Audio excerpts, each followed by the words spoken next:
সম্মানিত মুসল্লিবৃন্দ, আসসালামু আলাইকুম ওয়া রাহমাতুল্লাহ।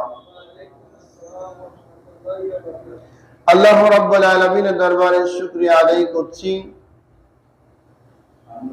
যিনি আমাদেরকে মাহে রমজান মাসের সিয়াম সাধনার শেষে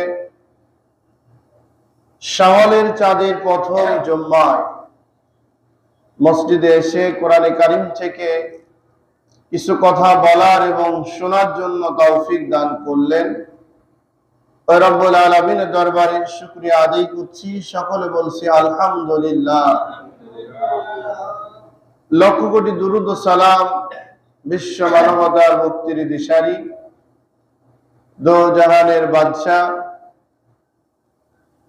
সকল নবীদের শ্রেষ্ঠ নবী, শ্রেষ্ঠ নেতা, আমাদের হৃদয়ের স্পন্দন, বিশ্ব মানবতার মুক্তির দিশারি জনাবে মুহাম্মদুর রাসূলুল্লাহ, সকলে বলছি সাল্লাল্লাহু আলাইহি সাল্লামের প্রতি। সম্মানিত রোজাদার বৃন্দ, একটি মাস রোজা করে আল্লাহ রাব্বুল আলামিনের হুকুম আহকাম পরিপূর্ণ মেনে তাকওয়া অর্জনের লক্ষ্যে আমরা পুরা মাস ত্যাগ স্বীকার করেছি। মাহে রমজান মাসের শেষে আল্লাহ রাব্বুল আলামিন শাওয়ালের চাঁদের প্রথম পবিত্র ঈদুল ফিতরের দিন সমস্ত রোজাদারদের জীবনের গুনাহগুলোকে মাফ করে দিয়েছেন। সুবহানাল্লাহ, নিষ্পাপ ঘোষণা করেছেন।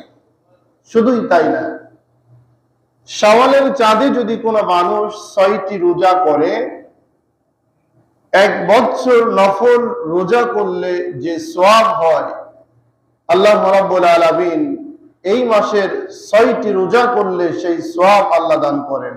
সুবহানাল্লাহ। এই জন্য এই মাস শাওয়াল মাস আমাদেরকে আরেকটি বার্তা দিতে আসছে।